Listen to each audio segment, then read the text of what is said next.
Welcome to another episode of Friends Green Porsche Prep Book. You'll see behind me we have another yellow 996 in the workshop, so of course we're making a video on it. Now this is a customer's car. It's a first generation 996, as you can tell from the front end with this shape of headlights. What we're doing is the customers come in for our FGP comprehensive inspection and report and any follow-up work, and there was also a list of upgrades he wanted to do. So what we're going to do in the video, rather than going through all the what we call trivial bits and pieces, is we're going to go through just the upgrades in a bit more detail. So conveniently laid out on the floor beside me, the first thing you'll see, we've got 4 shock absorbers. So what we've got here, we fitted quite a few of these now. It's our favoured coilover setup for the money. They're a Bilstein B16 shock absorber, and they're fully adjustable with the ride height and the stiffness of the damper itself. So shall I grab the camera and you can show how they're adjusted? So first of all, the ride height, which is sort of the main thing you do, well, that's after you fit them. You set the ride height, which can just be set, it's got threaded all the way up here, so you can adjust the ride height accordingly on here to your specific specification. But the good thing about these shock absorbers, it's actually really easy to adjust the dampness of them after you fit them. So if you're driving and you find it's way too stiff, or you're going on a long drive and you want a bit more comfort, it is really easy to adjust the preload of the shock. So that's the rears, isn't it? So the rears. Yeah, so the rears is on the top there, and then the fronts. And then you've just got to get to underneath the shock for the front there, sorry. So we can show how easy it is to adjust them when they're on the car, I guess, can't we? With the front and rears being the rears on the top and the fronts on the bottom. Next upgrade we're doing. Interior wise, we're going to be doing a PCCM Plus, and we're also going to be doing the GT3 shifter upgrade. So it's got the metal bushing in there, it's got a shorter throw. These feel really nice so when that feels really accurate, doesn't it? Because of this metal bushing in here, as opposed to the standard ones. The non-GT3 ones come with a plastic bushing, which has got a bit of slack in it. Yeah. And they also wear out quicker. But the 997 comes with a lesser throw, doesn't it? So, yeah, these feel amazing. Obviously, we love doing the PCCM Plus. It's a really nice way to modernise the car a little bit. So you got your unit there, and then it comes with the brackets and mounts, and then all the other bits you have to fit. So in there we've got the box, haven't we, with the USB and stuff, and we've got the wiring stuff. Go on, open it up, we'll show them. Right, there's your box. So that's the box that goes in the little cubby compartment. That's where we fit them anyway. There's all the different. So we don't actually use all of those. You use ones depending on the type of car it is, don't you? Yeah, it's depending on the model, whether it's got bows. We can show that later, system, or not. That's ones with fibre, isn't it? Yeah, that's just a optic. But what it doesn't come with, so you'll buy that unit from Porsche for whatever it is retail. But what you also need, go on, you do the unboxing. So this. You also need the sensor cubby compartment. So this is what comes with our PCCM Plus fixed price. You get all these bits. So this usually replaces the CD holder, and it just sits in the top there. So where we'll show that in a sec, shall we? Yeah, we like to put the USB unit in here because it's too much of a stretch from the actual glove box. You can't get the wiring in there properly, and it doesn't sit right. It just stretches the wire.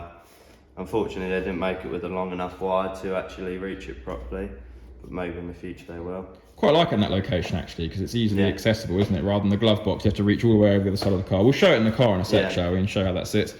Other bits that we have to buy that come with our...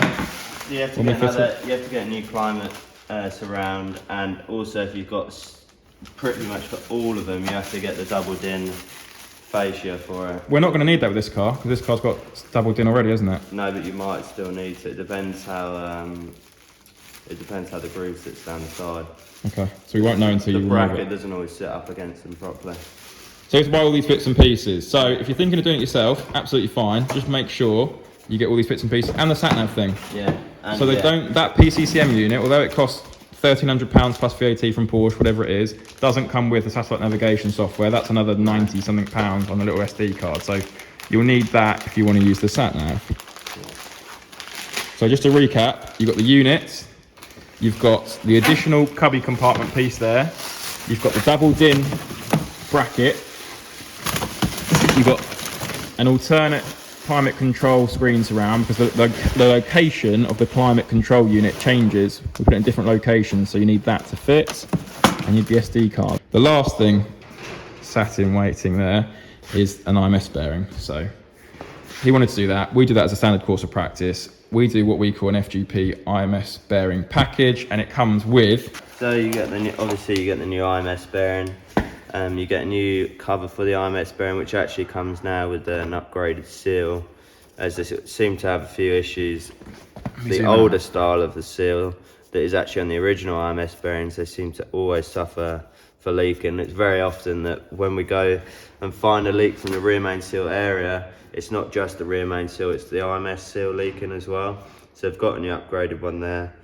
But people are confused with this. People think if your IMS bearing's leaking, there's something wrong with the IMS bearing. That's not necessarily the case. It's just this seal on the cover. But as Ollie was just saying, they've very, very recently, on the last batch of IMS bearings we've bought, because we've been doing these for, I don't know, well, we've been running 7 years, and we've been doing these all this time. The ones that came on this EPS cylindrical upgraded bearing used to have just one kind of seal around here, and they've just added a second one here. It's actually got 2 grooves inside the casing there. Yeah, it's completely different. It's got a different. It's a different casing. This is the first time I'm seeing this. So Ollie told me about this on the last one, because we've just got a new batch of IMS bearings, and that should save us some grief, shouldn't it? Actually, yeah, definitely. And then what else do you get with the IMS bearing kit? You get the tool to knock the bearing in. You get the clam cover seals where you set it up and lock it in for the timing. Obviously new bolts. This is the little spiky tool to get these cam covers off. And then once it's all done, we also include the camshaft chain tensioner seals, don't we? Which are actually leaking on this car. We'll show that in a sec. Yeah. And then here, we've got the infamous rear main seal. Yeah.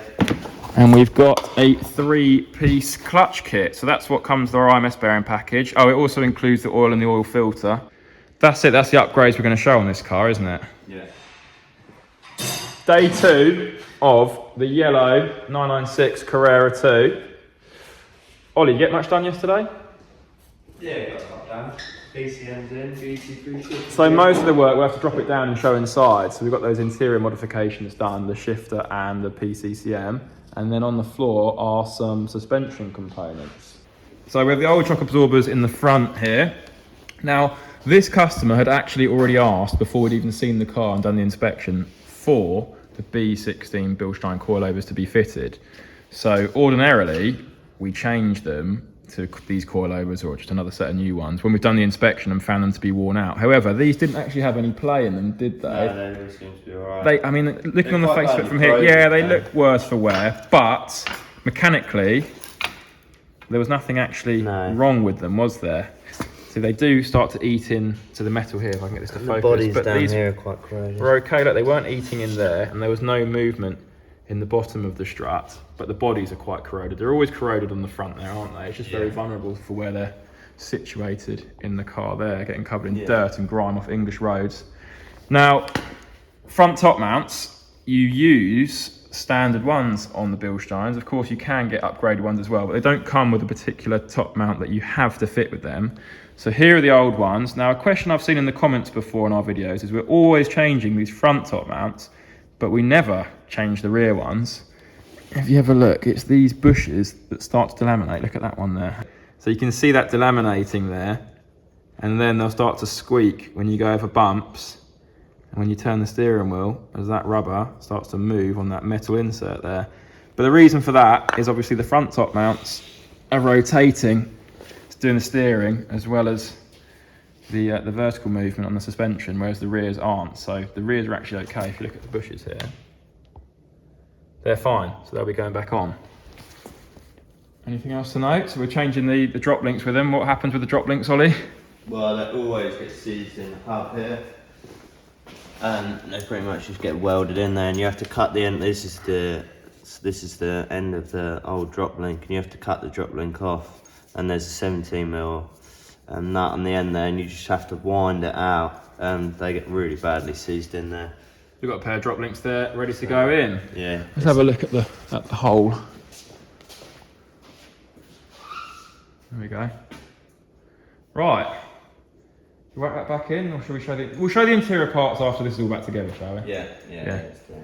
Okie dokie. Oh, we can show the old shifter then. The old shifter, in comparison to the other one that I showed, the metal bushing. Here's the plastic bushing in the middle there. And the old unit is back in the box.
So here we have the gearbox out for the IMS bearing upgrade. You've got the IMS in and the rear main seal, haven't you?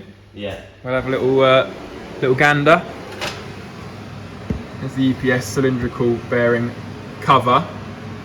There's a new rear main seal. Now, what was the discovery with the clutch? So our IMS bearing kit, as we said, comes with a 3-piece clutch kit as well as the IMS bearing rear main seal.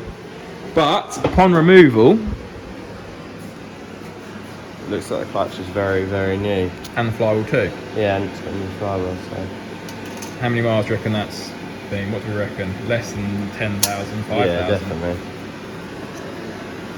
There's loads and loads of meat on that.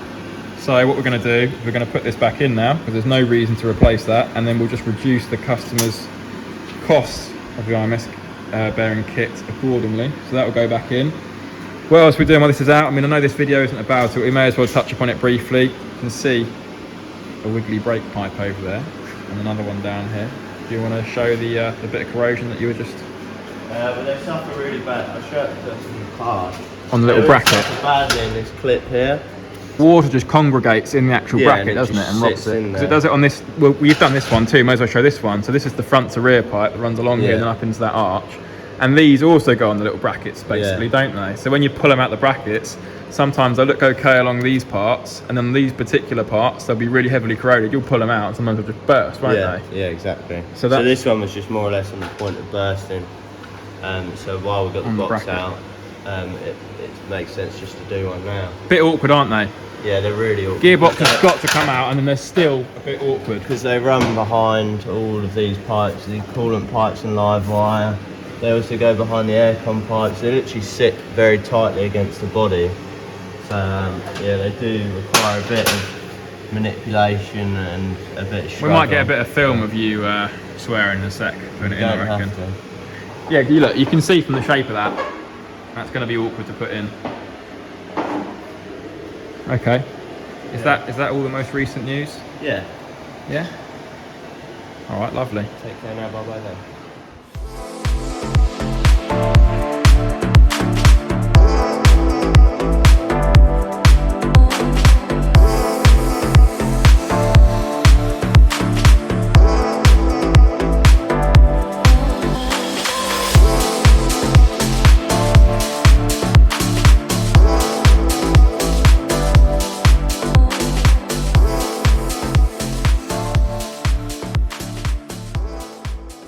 I feel better for getting up earlier.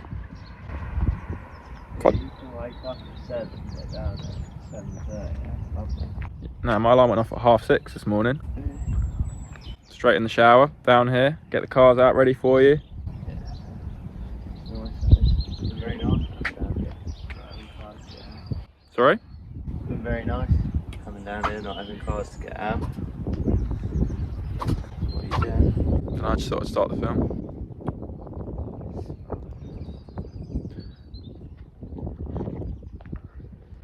Okay, so I can't remember what the last clip was. Alright, Ace. Yeah, we do yoga every morning at FGP. Come on, let's start. So, the last clip, the coilover Bilstein setup is on the car.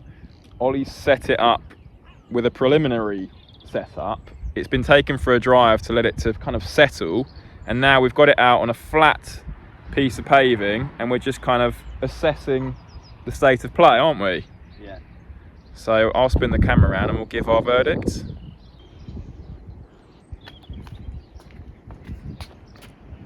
So what do we think? It's not far out, is it? Yeah, we're quite happy where it is at the front. It's just the rear sitting way too low. We're going to lift that up and even it up a bit. We're quite happy with the ride height on the front. So where we tend to set it is we want to go, if we look at another 996, I don't know why this one looks peculiar and a bit high, doesn't it? For a normal one. I don't know why that one looks quite high. If we look at a normal 996, for a relative comparison, that's a standard 996. And we want to go about 20 mil, don't we? Yeah. 20, nearly 30. We don't like going as low as 30 mil on lowering springs, but on coilovers, we're happy to go that low because they still drive well. But any more than that, it starts to get compromised over bumps and stuff. I think that is about 20, 25 mil at the front, isn't it? But at the back, that probably is 30 mil. So we have a look. So we're just going to raise the back. What? We're going to go up in increments. We'll just try and go up 5. You just measure it, won't you, on the coils? Yeah, I can measure it and then go up it a little bit and we can assess it then. So if we look at the other side, Ollie's got it symmetrical from side to side before it coming off the ramp, but it's just a little tad low on the rear on both sides. So how did you set that without even getting it out? How did you know that that was going to be there or thereabouts? Do you want to explain to the... I set it all to even, where it is evenly on the threads, so that I could just assess it afterwards, really. Have it all set to the same level. We'll show it when you're adjusting it, shall we? You literally just measure the threads on the coilover itself from side to side, don't you? You've got an even playing field rather than having different heights at different bits. You want to be adjusting it all in symmetry. Right order and symmetry, yeah. Right, let's get it in then. Let's just raise that rear a tad. And then we've got new tyres going on and a wheel alignment to do.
Okay, let's show what's going on here. So here's the shock absorber. Ollie's just adjusting it up now. So obviously we're raising the suspension because it's sitting too low on the back. So we need to raise it up the thread here basically. So the higher it is on the thread, the higher the ride height will be, and vice versa. The lower down it is, that's as low as you can go basically. And then you've got the locking ring underneath. Yeah, so you've got that locking ring to hold it in place, but you can pretty much just move it by hand. But also we're going to be measuring it out as we go along, so everything's symmetrical and even. Right, now is the moment of truth. Let's have a look.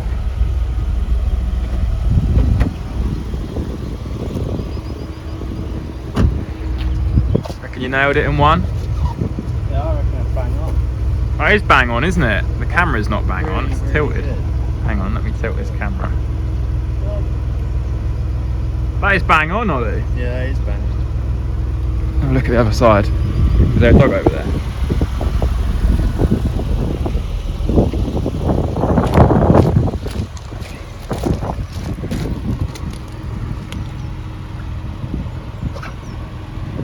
Yeah, you nailed that. Another little test drive just to make sure it settles, and then wheel alignment and tyre change.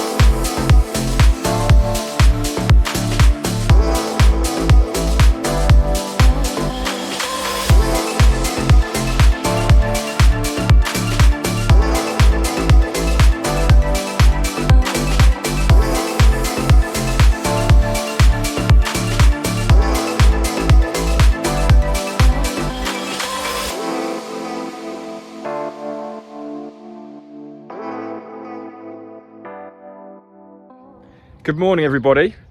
It's a glorious Saturday morning, and I've got the customer coming to pick up his speed yellow 996 Carrera at 9 o'clock. So I'm out here nice and early to finish off the video. Let's run through the stuff we've done. So first and foremost, the suspension setup we've done. So it's had those Bilstein coilovers all round. We did the front top mounts, top bearings, bump stops, front drop links as well, of course. But what do you think to the kind of setup we've given it? So we've lowered it 20 to 25 mil all round. I think it sits just right. Some people might like it lower, some people probably, maybe we just set it up standard, but let me know what you think. I think for a fast road setup, that's absolutely spot on. It drives really well. We've set up the firmness of the dampers to the middle setting, but if it's not to his liking, he can come back and within, I don't know, 15-20 minutes we can change that. There's a setting on the bottom of the shocks on the front, so you need to get the car ideally at least jacked up, and on the bottom of the shock you just wind this knob and it goes from 1 to 10. It's currently on 5, and that will reduce or increase the stiffness accordingly. On the back it's a bit more awkward. You need to get in the back of the car itself, take the carpets back, and then there's a knob on the top of the shock there where it bolts to the car itself. One thing I was kind of considering was spacers. Now ordinarily we don't really like spacers, but when you lower a car a little bit you can see they're just kind of sitting inside the arches. So when we do fit a spacer, we'll usually be quite modest with them. So we'll put 15 mils on the rear and 7 mils on the front. What do you think? Let's have a look at the back end. Yeah, just potentially some 15 mil spacers on the rear and some 7 mils on the front would have been nice. And then of course we'd have to put slightly longer bolts in to fit accordingly. What should we look at next? Let's go on the interior. So we've also sent away, stripped back the center console and had the body shop spray that in speed yellow, which I think just looks fantastic. If it were my car, I'd have gone for yellow seat belts as well. He hasn't opted for that. Again, what do you think? Would you put yellow belts in? I think that would look really nice. What he is doing at the moment is he's looking high and low for some sports hardback seats, some originals, because these are the comfort ones with the kind of ruffled leather. And although they're in really nice condition, I'm with him. I don't think they suit the car. Ruffled leather on a speed yellow aero kitted car. No, I think sports hardbacks. And then what we're going to do for him is paint the backs of the sports hardbacks in yellow, which will look fantastic when you look through kind of the rear quarter glass. I have said to him he could get some Recaro pole positions or something and we could retrim them. Maybe like that silver car that was either the video before this or you haven't seen it yet because it's the video after, but that had houndstooth on the centre panels of the seats. Right, something around the other side. PCCM Plus. He's going to absolutely love that. That'll really transform the usability of the car. And then of course we fitted the 997 GT3 shifter, giving that shorter shift. Just feels much more accurate as well. There's far less play in the shifter itself there. It's also had some other bits and pieces done. I say bits and pieces, he'd probably say otherwise with the list of work was actually here. So it came in for the FGP inspection and report. He'd already told me he wanted these upgrades that we've just walked through doing, but after the report we found various bits and pieces I wanted doing. So just very quickly, it's had various bulbs and the headlights and whatnot. All the wipers have been done, both horns have been done, fuel cap hinge, unblock the drains, engine bay light, auxiliary drive belts. Right, we had problems with the air conditioning, so the condensers looked bad, as they always do. We replaced those. We did a leak test on the machine. It was still leaking, so couldn't see any visible leaks, as you usually can on the pipework. So we had to do a nitrogen leak test, pressurize the system, and then we could see it was coming from the front to rear pipe. Replaced that, did another leak test, gasser system. Happy days.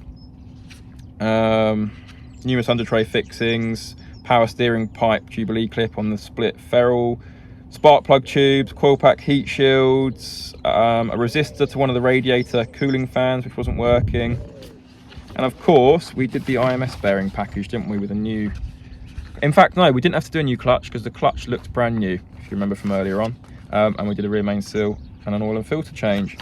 So that's the lot. Let's quickly, I don't know what time it is now, go for a spin in the car because he's going to be here in about half an hour. Okay, one final drive in the car before the customer comes to pick it up then. And straight away, down the little lane next to FGP HQ, you can feel straight away the car feels night and day to when it came in. When it came in, the car's only done 56,000 miles, so the suspension wasn't knackered. I mean, the shock absorbers didn't have any play in them, they weren't leaking, they weren't corroded on the actual strut or anything like that.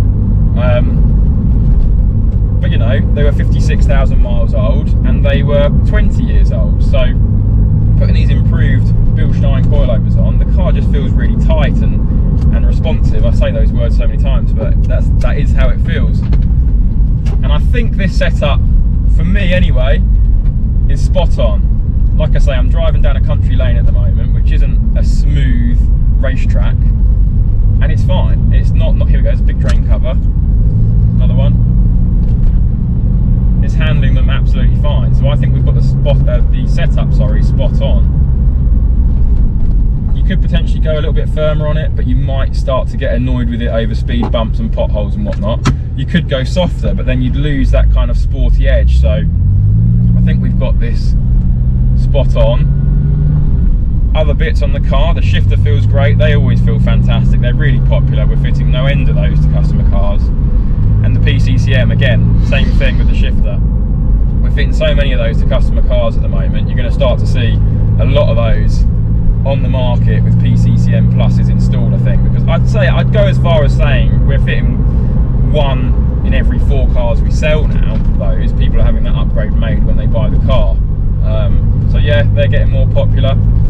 I can run through the costs quickly of some of the things if you like.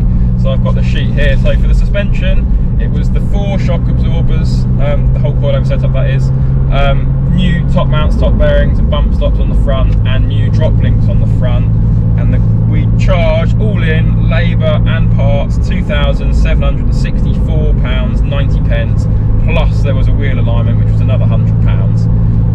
So that's your full cost of that. The IMS bearing package, £1,349 plus the VAT with the clutch and the rear main seal. That's of course on the website. We discounted the price on this car by the cost of the clutch because it didn't have a clutch. The shifter is £399 supplied and fitted. It's a centre console. Really like doing these actually. We charged £299 this time for that. We may add that as a fixed price in the fixed price menu. If that's of interest to people, let me know. What else? I don't think it's worth going through the pricing of all the other bits and pieces. A lot of it's on the website, the air conditioning and so forth. The fixes to those are on the website. What I didn't mention, we've got, obviously we're renewing all the tyres. You saw that down at the wheel alignment place. Michelin Pilot Sport 5s. So I wasn't even aware actually that the 5s had been brought out. Went to order the 4s and the 5s were available. So we got 4 Michelin Pilot Sport 5s on the car.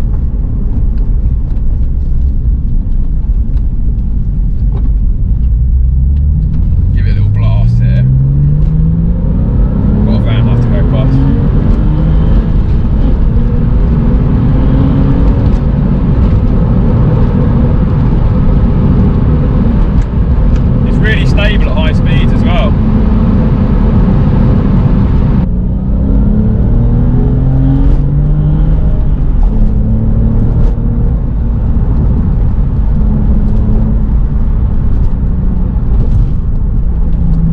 greasy today, so we're testing these new Michelin Pilot Sport 5s.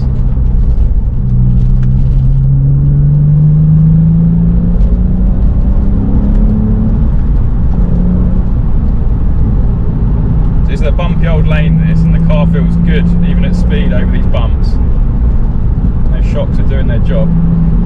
Shifter feels great, really precise.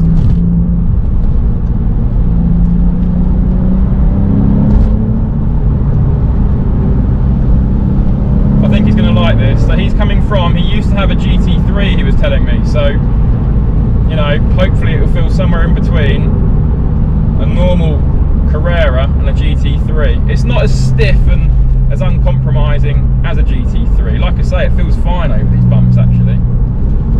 I'm going to end the video here, I think. So yeah, thank you very much for watching. I'd love your feedback on what you think of the car. If you've got a 996, 997 or any other Porsche for that matter, and you need some work doing, or if you're on the lookout for one, give us a shout.